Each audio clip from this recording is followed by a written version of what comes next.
Friends, ఈ ఇల్లు చూడండి. దక్షిణం వీధి గల స్థలం ఇది. అయితే ఈ ఇంటి వారు తూర్పున ఖాళీ స్థలం వదులుకొని తూర్పు ఈశాన్యంలో డోరు పెట్టుకొని తిరుగులాడుతున్నారు. ఉత్తరంలో ఖాళీగానే ఉంది, ఓ 2 అడుగులు ఖాళీ ఉంది. అయితే వీరైతే ఈ ఇల్లు కట్టినాక నుంచి చాలా ఇబ్బంది పడుతున్నారు. వీళ్ళ ఇంటికి ఈ దక్షిణం ఆగ్నేయ నడక వచ్చింది, తూర్పు ఈశాన్యం నడక అయిందని బాధ అనుకుంటున్నారే కానీ తూర్పు ఆగ్నేయం ఉత్తరాగ్నేయం నడకబడి ఇటు నుంచి ఇట్లా వస్తే ఒక కడుగు కూడా ఈశాన్యం రావడం లేదు. అంటే ఇటు నుంచి వచ్చి ఇట్లా ఈశాన్యం లేకపోకుండా ఇటు నుంచి వచ్చి ఇట్లా వాయువ్యంలోకి వెళ్తారు. ఇట్లా వచ్చినప్పుడు ఇట్లా పోతే ఆగ్నేయంలో అంటే ఈశాన్యంలోకి ఒక కడుగు కూడా పోరు వీళ్ళు. దీని ఫలితంగా వీళ్ళు చాలా ఇబ్బంది పడుతున్నారు. ఫ్రెండ్స్, ఇల్లు చూడండి, దక్షిణ వీధి గల స్థలం. అయితే తూర్పు సింహద్వారంలోనే రాకపోకలు సాగిస్తారు.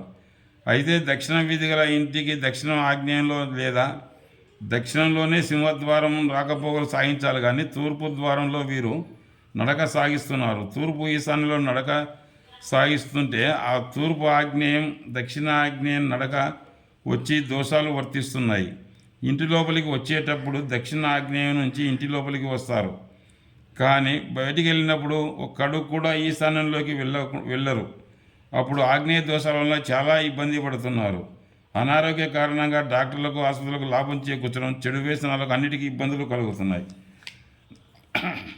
అప్పుడు నన్ను పిలిపిస్తే ఈ తూర్పు సింహద్వారం అనేది మూసిపడేయండి, ఈ గేటు ఇక్కడ ఉత్తరంలో వాయువ్యంలో ఇట్లా ఉత్తరంలో తెరవండి నిండా, ఇక్కడ దక్షిణంలో తెరవండి, ఇక్కడ నుంచి నడవండి అని చెప్పి వచ్చినాను.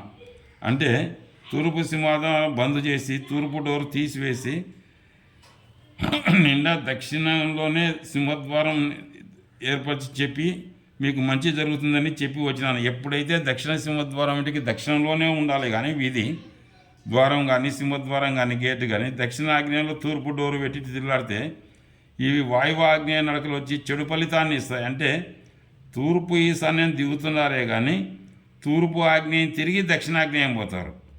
ఇక్కడ నుంచి వస్తే దక్షిణాగ్నేయం వచ్చి తూర్పు ఈశాన్యం వస్తా ఈశాన్యం లేకపోకుండా ఇట్లా వచ్చి ఉత్తరంలోకి వచ్చి వాయువ్యంలోకి వెళ్ళిపోతారు. ఇట్లా అప్పుడు వాయువు ఆగ్నేయ దోషాలు వచ్చి చెడు కలిగాక మానవు ఇవి. అట్లే ఇప్పుడు ఈ ఇల్లు చాలా భారీగా చెడు చేసింది. ఇళ్ళకు దాదాపు 40 లక్షలు పెట్టి కట్టించినారు.